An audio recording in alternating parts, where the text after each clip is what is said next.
whenever there's a fair value gap like that, that low, all it takes is trading one tick below that. And that when it does that, that's an institutional order flow entry drill. How would you use institutional order flow entry drill as an entry?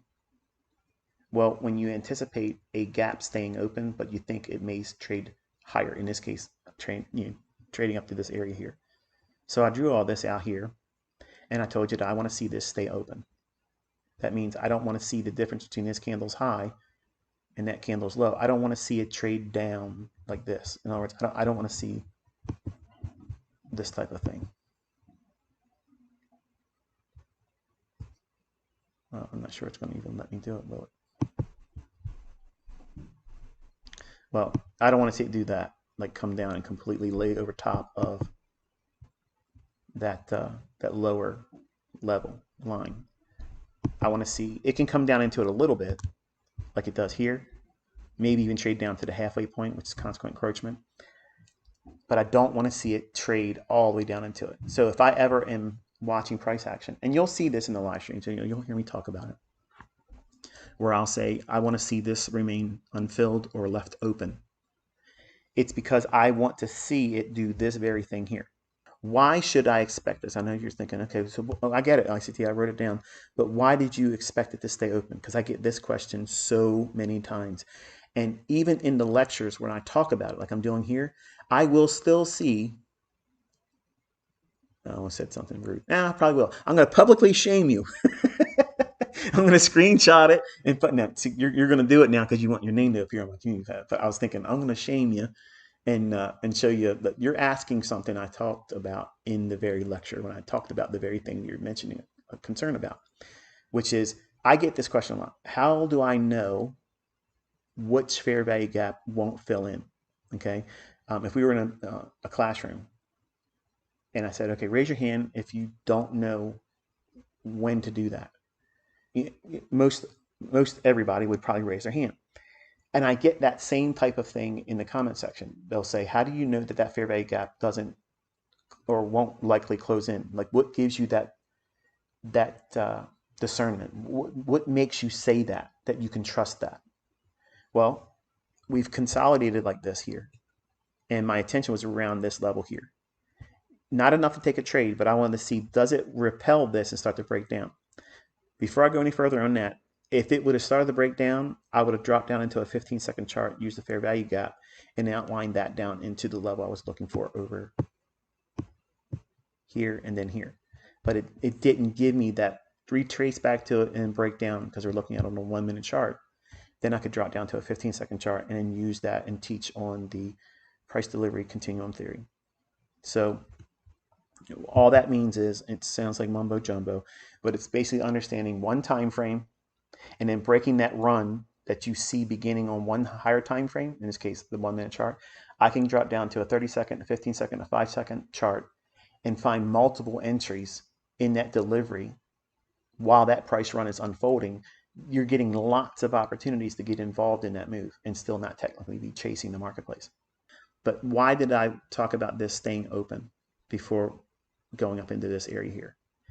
Because we've traded above the consolidation. All of this right here, let me do it like this. All this price action here,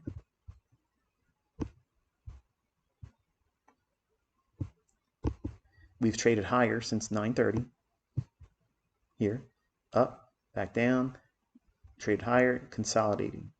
Okay, I don't like these kind of days, and I would rather wait for more information or do nothing, because on a day that's showing me that it's not trying to gyrate around too much, it's small and compressed. It's a lot of stagnant price action. Whereas when it does finally move here outside of that range, we had the stops below here taken out, as I mentioned,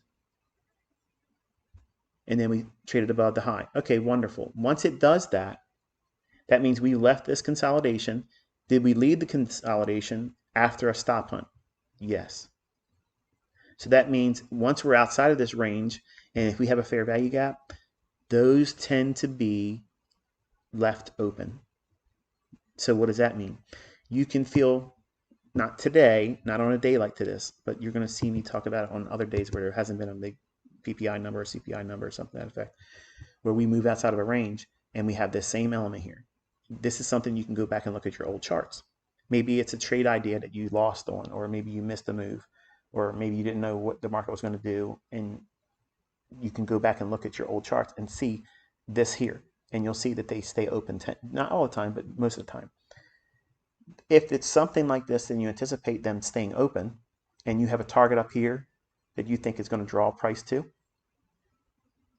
you can put this candlestick's low, your limit order, right at that candlestick's low, because then it only takes one tick to get below it to fill you long, and then aim for your target. Now this is like a bread and butter type setup where it's not a whole lot of movement, it's not a whole lot of range, but you can see we did trade all the way to the top of that volume imbalance on the daily chart. So this one, for the purposes and exercise of logging it, you want to make sure your charts all the way over the whole real estate of your chart. You don't want to have your charts like this, but when it's open like this, you can use institutional order flow entry drills, which is a partial entry into a fair value gap that you believe strongly is not likely to completely fill in. Now, you will see these setups form, and you will enter with institutional order flow entry drill as your entry model, just like any other model, any other entry technique, okay? But it's a very specific element of anticipating fair value gaps that you believe will not close up or fill in like in here. So if you see those, and I talk about many times in my examples, either audibly in like a review, or when we're watching recordings or tape reading, you'll hear me say, I want to see this stay open. When I was doing Twitter spaces and I was calling every individual 1 minute candle, I'd say, note candle at 10:47 a.m. 1 minute basis, okay, NQ.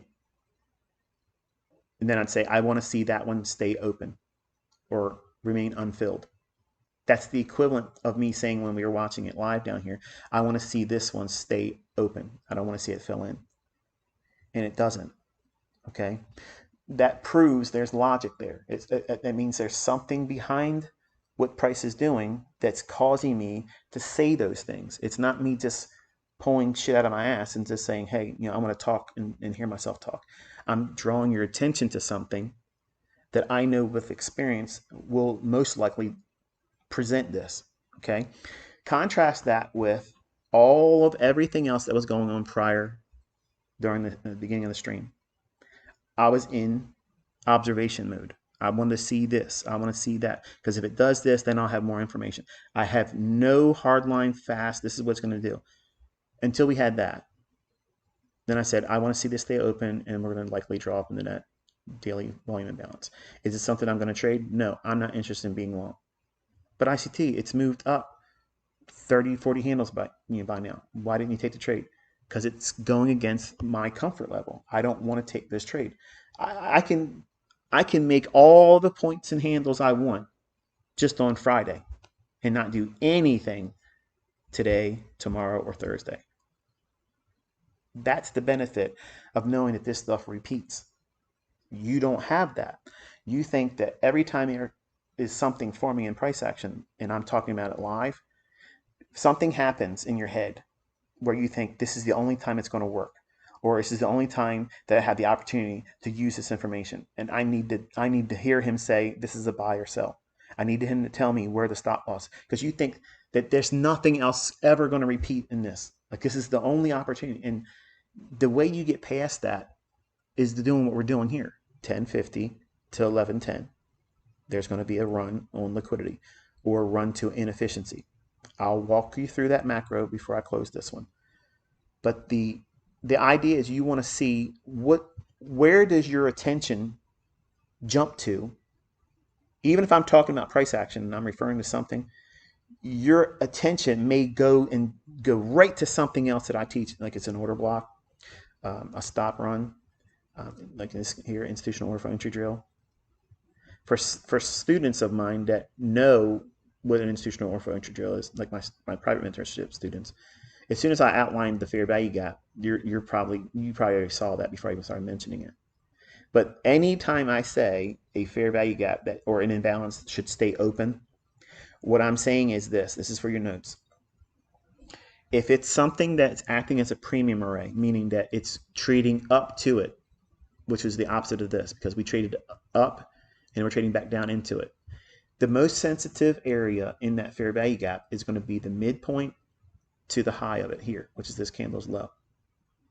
So even if it did trade down into it, if I'm wrong about it not staying completely open and it trades down to the low, it matters not, because I'm going to get filled either at that candle's low or just above the consequent encroachment, or midpoint between the candle's high here and the candle's low, so halfway in between. My fill will always be in that area. I am never trying to get a fill at the low end, because I've seen many times that the market won't go down there, or if it goes down there, it won't fill me because of the spread. So I'm not trying to frustrate myself. So I want to get in with the low-hanging fruit opportunities of entry, the low resistance barriers to entry. That means the easiest one that the spread won't be a factor for. I won't have to be perfect. I don't have to demand precision. Okay, to me, this is precise enough. Knowing that if I believe that this gap is going to stay open and have some measure of openness that's not completely filled in, what am I saying by default? I'm saying that halfway between this candle's low and this candle's high, halfway point, which is consequent encroachment, it's going to go no lower than one tick below consequent encroachment, meaning that I have to find a fill if I'm going to go long at that midpoint to this candle's low. There's nothing wrong with going one tick as your limit order above this candle's low also. That really assures that even if you just book this price low, chances are you're probably going to get a fill. Worst case scenario, if it goes one tick below it, then you should have no problem getting filled.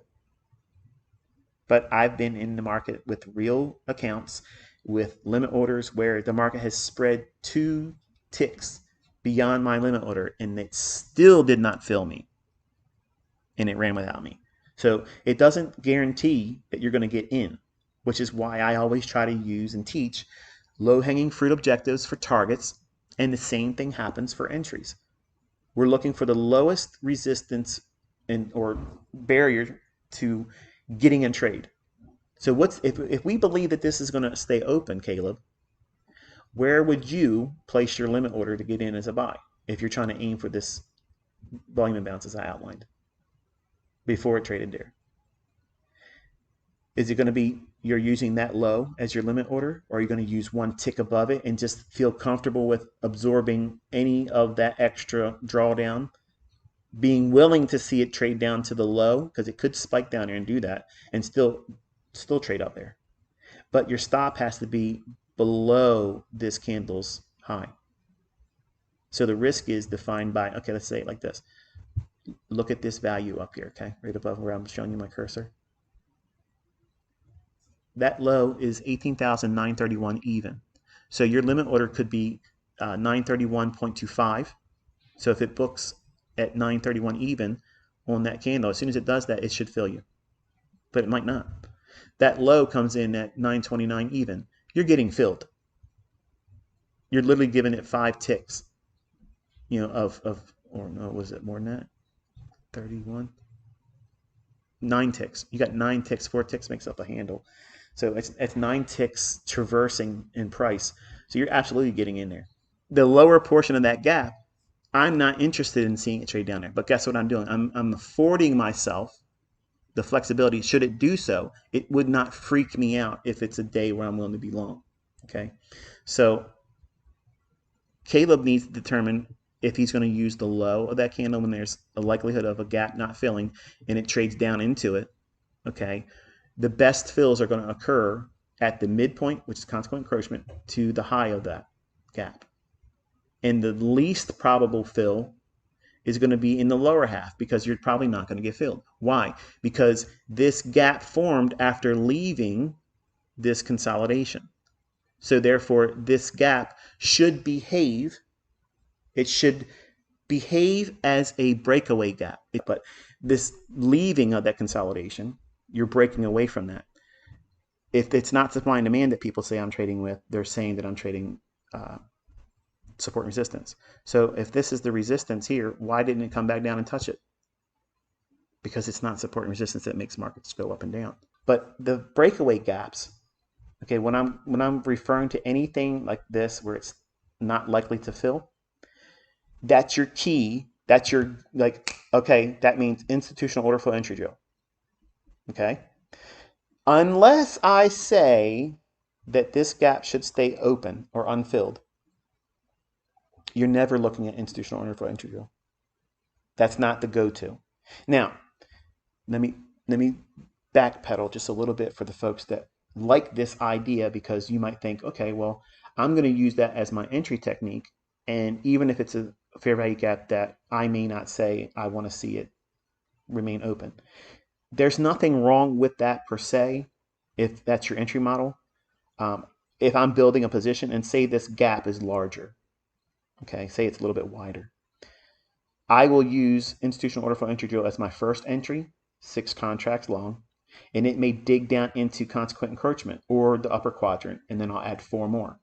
And then if I really like what it's doing in there, or if we enter in between, like say it like this, say it goes in at 1047, say this time was 1047, and then at 1049 it went down into consequent encroachment, and then at 1051 it trades down into 1 tick below consequent encroachment. I'll add 5 contracts on that one. Even though I'm underwater a little bit on the 6 contracts and underwater maybe a tick or 2 on the trade that I added 4 on, that would be 10 contracts, then I can go in with a 5 lot when it goes to 1 tick below consequent encroachment. With the same assumptions that this lower portion is going to stay open, I've built in a position, okay? But what I just described, you won't be able to do that with one particular funded account company. Like, you can't add, they call that averaging in. And it's just building your position. You can avoid that by just simply not doing this type of trading. Just do one entry, use your institutional order flow entry drill as your only entry, and then add your trade, pyramiding in at a higher place. Okay, like this order block here, this order block, and fair value gap here. All those subsequent later and higher PD arrays. You can participate with that particular fund. You know what I'm saying, what company it is. I'm not going to mention them here because I don't want to sound like I'm an affiliate or repping them. And the only reason why I brought up Top Step is because Caleb said that's the one he's going to use. Okay, so it's not that I'm trying to funnel anybody there. That's not the point. But I'm sure they're probably tickled that I'll keep mentioning them. But if he has a bad experience, you'll hear about it. So the institutional order flow entry drill is more specific to when we like to see a gap stay open. So if it does get below that low and enters into it, the underlying assumption is that you think that this is going to somehow remain the lower half open. Okay? Some portion of this gap between these two candles isn't going to be completely overlapped with sell side delivery. That means the market moving lower. If this is not your cup of tea and you can't see that, okay, then you would be trading order blocks, okay, and that would be this candle right there, and that candle right there, and that candle right there, because all 3 of these candles are all one order block, meaning that this order block, it's not just the last down close candle before the run up. These 3 consecutive candles are trading back down into this gap that has already been primed to send price higher, and we're just getting one more visit here, and then it trades above it, and it comes right back down and digs into this entire range here. See that? So if you look at it like this, can you tell I'm having fun today? I was supposed to get out of here at 10:30. What time is it? It's almost noon. I had some people complaining, can you make your videos shorter? I can't watch all this. I can't help you, man. Go watch somebody else. Go learn from somebody. Go watch the 5-minute trainer people and never make any money, never learn how to do it. This open price, all part of these consecutive candles, okay, that open price is the change in the state of delivery. That means the algorithm sees these 3 candles and goes right to that opening price. What makes these 3 candles the order block is because we have a fair value gap down here. The momentum is shifted higher. This should stay open, trades down and touches the top of it, and starts to move higher away from it. It does so. Okay. When this candle's open price, when that is breached, that validates this order block. Think about what I taught you yesterday in the live stream, how my entry mechanism was for the initial entry in 6 contracts short on NQ. The same logic is being shown here, just reversing it. Now, look at that opening price through all of this back and forth price action. See that? I'm not supply and demand. Okay, I don't give a shit what anybody else says. Sam Seiden seems like a pretty nice guy. The few video clips people sent to me said, you took this video. Bullshit. This is not supply and demand. I'm cutting through candles. I'm labeling an order block based on a supporting PD array. It's not a be-all standalone type thing. It's never, an order block is never an island of unto itself. But when you watch these multi-level marketing shitheads, okay, these 20-year-olds that talk like me, they talk like me, and they promote these ideas and understandings that are incomplete because they don't know what the fuck they're talking about. See, there we go again. Let me dial it back in. Forgive me, Lord. I'm trying. When you have this opening price, you want to extend that to the right and then study how price respects and deals with it. The wicks are always allowed to do the damage, but look what the bodies are doing. The bodies are staying in the upper half of the bodies. The bodies tell you the narrative, okay? So if you take that range and still like this, let me make it a little bit taller so you can see what I'm referring to. You're getting lessons on order blocks and didn't even ask for it today. Some of you asked for it, but that's not why I'm doing it. It's just I feel like teaching today. So we have the body of the open down to this close on the lowest down close candle. That range, okay, that range is where the narrative is going to be seen. You're gonna see what, if this is an order block, these things I'm going to show you right here, they're going to be present. Okay. Extend that forward. The body stops right there at that open. But what does the wick do? Trades down. This candle's an up close. It doesn't matter. It doesn't mean anything. This candle trades down into the open plus a tick or two and then trades higher. Then we trade down again. What is it doing? It sends the body into the upper half between that candle's open and this candle's close. That red line, look at what's going on there. Where are the bodies of the candles? Any down move back into that range, where are the bodies? They're in the upper half. So you don't have to sweat picking the best entry.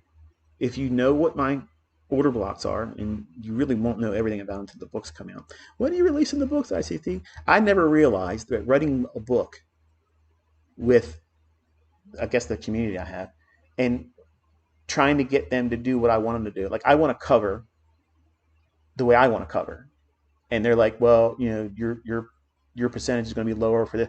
It's a lot of bickering back and forth. I want what I want. So I understand you want anything. You take it as a rag if I gave it to you because you just want to learn the information.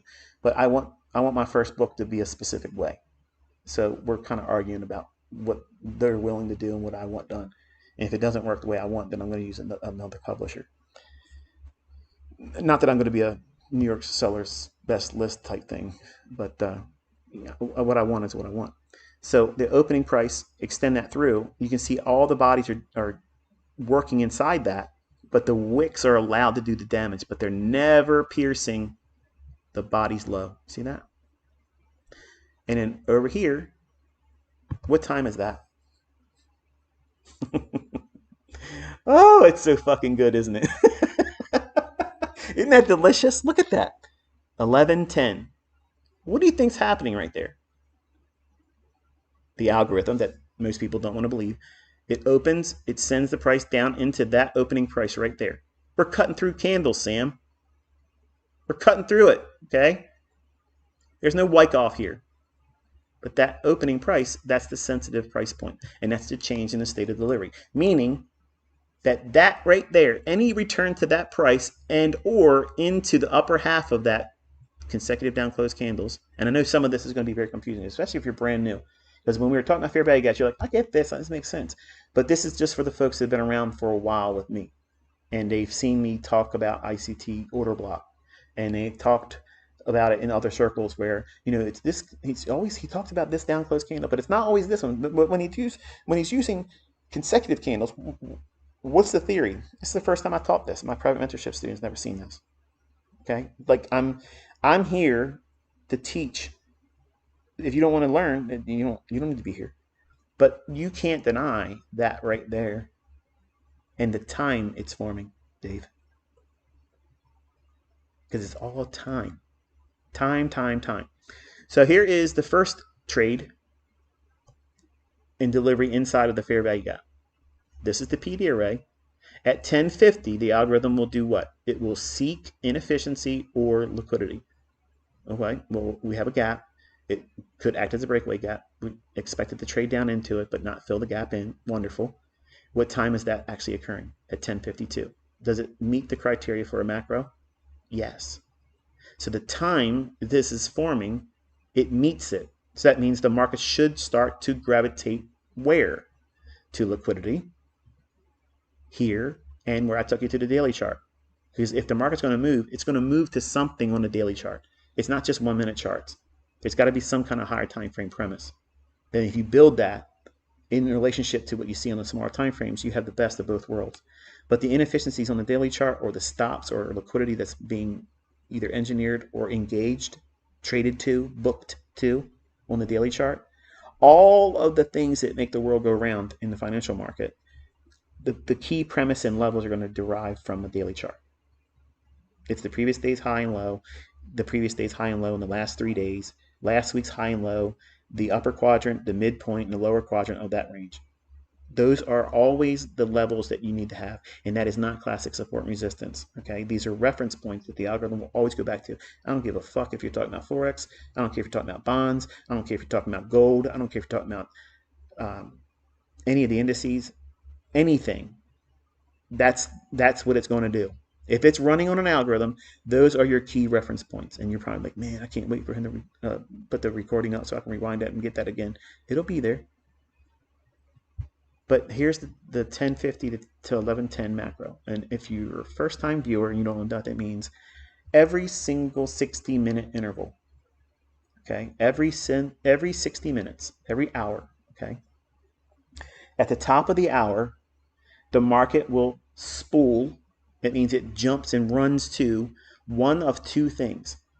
It will go to a short-term low to tap into liquidity, that it would be sell stops or sell side liquidity, or it goes up to a short-term high, which is buy side liquidity, or engage buy stops for the purpose of introducing liquidity to the marketplace, or it trades to an inefficiency to invite smart money to capitalize on an entry right before price spools to the liquidity. So in case you missed it, the inefficiency I identified as it was forming, I said, I want to see this stay open, and I drew your attention to that volume imbalance on the daily chart. That's all you need for a trade, folks. You don't need to be in it doing all this. You don't need all that. But remember, I was telling you like how it's just going to keep marching around. These are days that you're going to get beat up. And you might know a lot of stuff. You might be a profitable trader, even using other stuff. But when you have these types of days and you're trying to work within it, it can be very frustrating. So if you get one victory, one little win, Caleb, and you identify a day like this and you feel like it's like, man, it's a hard read, take it and leave. And don't regret it. Don't look back. Don't even look back at it. Just shake your feet off, shake the dust off of the trading day and then leave it.